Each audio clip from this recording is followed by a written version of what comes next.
let's take a look at how to think like a producer. And this video happens to do with my personal journey as a producer. And we'll take a look at a song, just guitar and vocals. And we'll take a look at this song and I'll show you how I usually or how I would have approached the song as a producer, as a beginner producer. And I'll show you what that road looks like if you go down that road. And then as I got better as a producer, now I'm going to show you how I approach songs now and how you might want to think as a producer, or just some lessons that you might want to bring into your own routines while you're producing songs. So let's jump in now to logic here. Let's take a look at this song, just guitar and vocals. I think it's important when you're first producing a song just to look at the brass tacks song you're working with, whether it's guitar vocals or piano vocals or whether it's just a voice memo or something. It's important to look at it just like that. So let's have a listen. So I co-wrote this song with a friend and co-writer of mine who I work with a lot. His name is Adam Wendler, and this is a song of ours. He's singing just raw vocals and guitar, and then we'll take a look at how would I produce this when I was a beginner, and then how I produce it now.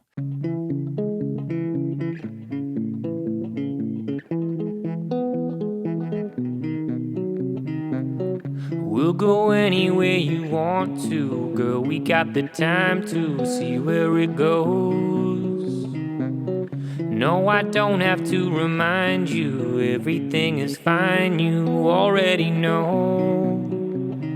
I will be there when you need me, always fully and completely. You're the only one who really sees me. I'll give you everything, I'll give you all I've got and more.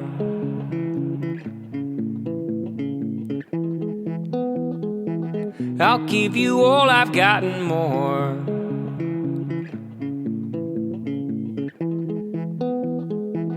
I'll give you all I've got and more. We can drift around the country, we'll always be carefree, do what we want.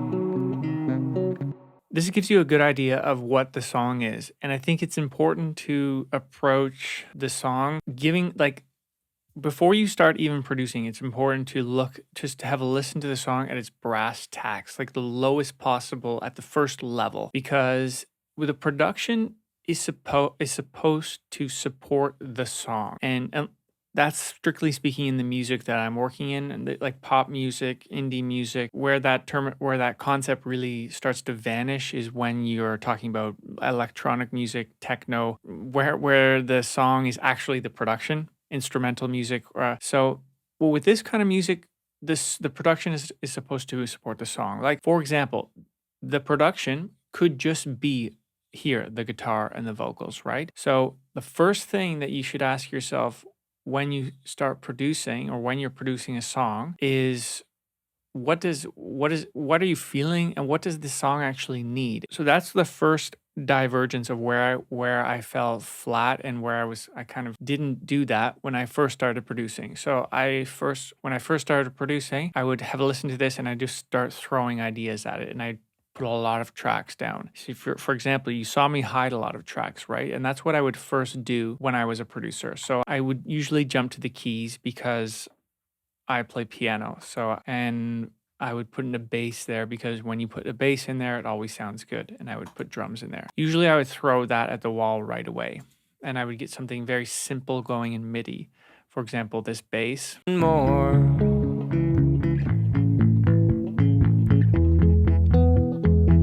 I'll give you all I've got and more. And by the way, this is actually, should have prefaced this before that, but this bass, these keys, these elements that I'm explaining right now were the actual production of when I produced this song as a beginner. And then just yesterday, I started to look at the song with a different lens and with being a more advanced producer. So I put this bass line on thinking that was the right approach. Then I put these keys. More. I had the piano come in earlier too. I'll give you all I've got and more. And there's nothing wrong with that. I think this is a normal process you go through as a beginner, just throwing stuff at the wall, just seeing one, you got to see what works. So that's a normal way to do it. But if you're not answering the question like what does the song need and how does it make you feel, then you'll likely just go down the road of like the routine of, oh, let's add a bass, let's add a guitar, let's add a piano, let's add a synthesizer, let's add background vocals. Now let's segue into how you can think about it from a more intermediate advanced approach to production instead of just throwing things at the wall. Where I think you should really have a listen to that song, sit back and think, what do you imagine the song to sound like? And then literally imagine it. Like try to think outside the box. Does it sound dreamy? Does it sound big? Does it sound wide? Does it sound like it should be played in a stadium? Does it sound like it should be played in a cafe in the corner? All of these kind of situations, you can picture that will help you direct where the production is going. So for example, let me take a step back here and re-hide the bass guitar, the keys, and the drums. And we'll do that. So this is what I did yesterday. I approached the song because I really liked this song and I didn't think it got the production it deserved. So I approached it as, okay, we wrote this song with a guitar, which is normal. You usually write with some type of instrument. And I thought, okay, well, what if the guitar wasn't there at all? It doesn't have to be guitar. To me, it sounded like it wasn't a guitar song. So immediately when you don't have an instrument, We'll go anywhere you want to, girl. We got the time to see where it goes. you can think of what it could be. But it puts you outside your box. So I thought the vocal sounded very dreamy and the song sounded somewhat emotional in a way, more on the sad emotional side versus the happy sunny major side. So I thought of like a moving synthesizer would fit well. So I spent a lot of time designing this sound with a DX7 synthesizer being the main sound that the song would go with. Let me turn that up so you can really listen.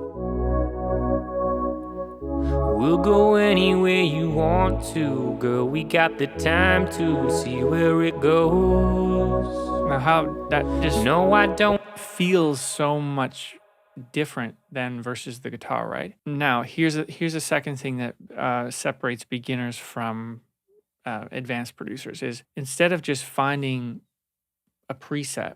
Like this is a DX7 software instrument. So by the Arturia collection, and they have a lot of vintage synthesizers, and the DX7 is a very popular vintage, I think in the 80s, a synthesizer. So most beginners, I totally did this. You throw a preset on, you go to pads, and a lot of these are cool. And you go right away and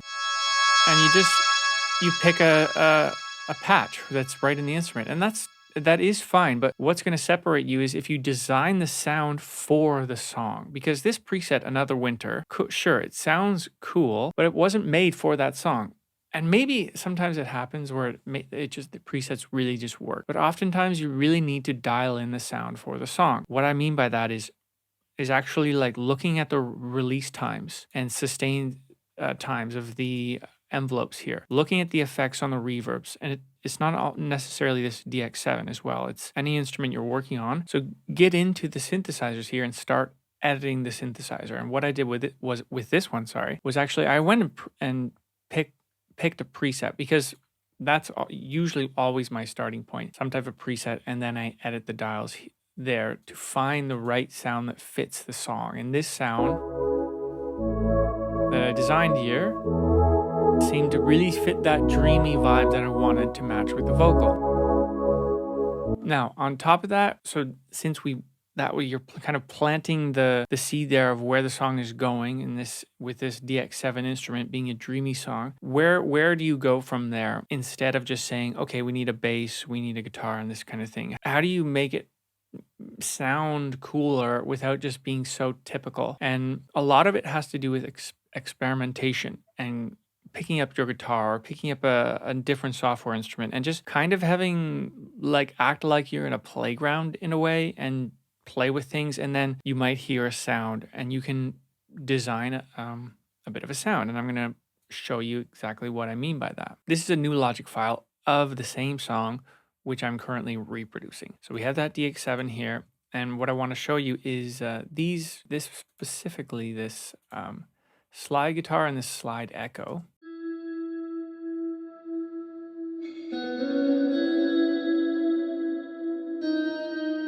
Very ominous, isn't it?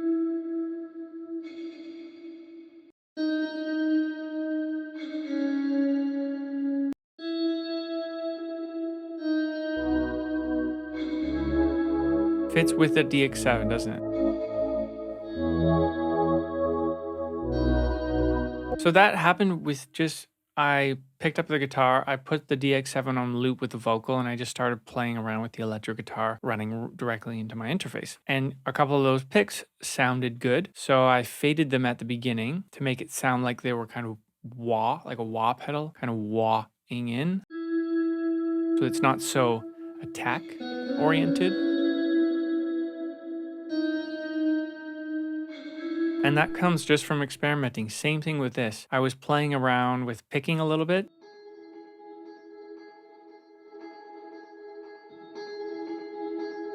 And I just put a lot of reverb, a lot of delay on it.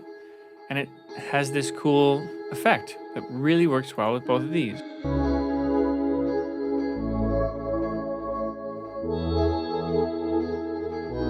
And with the vocal fits really nicely. I will be there when you need me, always fully and completely. You're the only one who really sees me.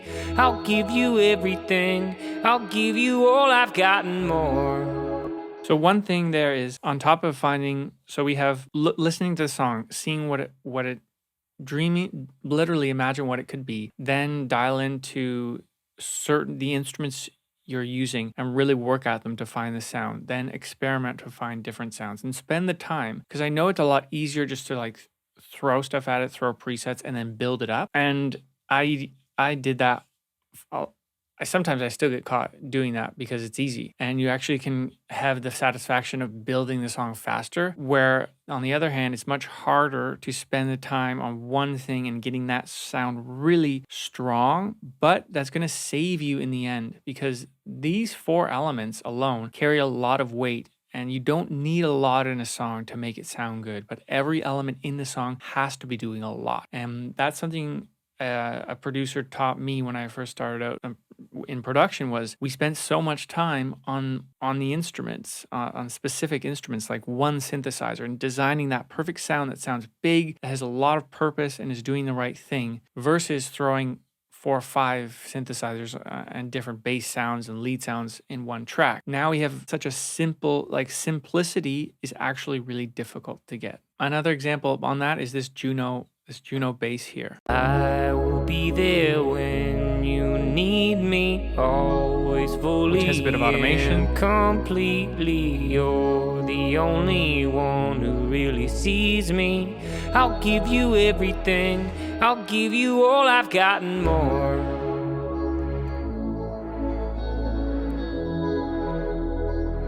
I'll give you all I've got and more.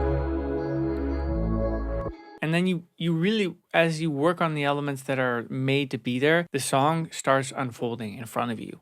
And then you're like, oh, this definitely needs a bit of a drum beat. More.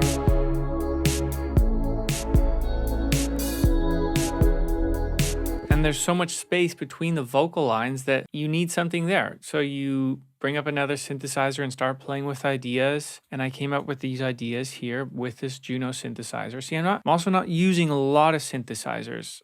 I know the Juno synthesizer very well, and I know the DX7 synthesizer very well. And in a lot of work I do, I usually bring those two out, if not another Moog synthesizer. That's one thing I didn't do for the longest time, was I just used tons of plugins, and then I just decided, hey, I'm gonna stick to one and just try to get to know it really well. And that's eventually, that saved me a lot of time and effort, because now I know those synthesizers well. I hear a sound, I can go to that synth and design that sound. More.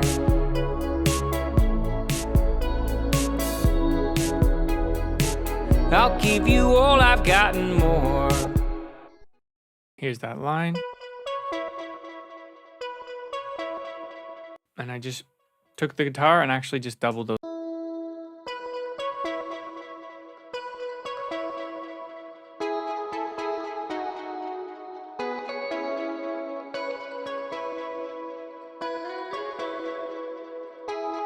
That's another little trick is using harmony between your instruments. Harmony, like vocal harmony, is great on vocals, but it also doesn't have to be used just on vocals. It can be used on instruments as well. And using the harmonic elements, for example, this line here. On here, I harmonize with the guitar and another synthesizer. And that just sounds really cool and also it just pops out.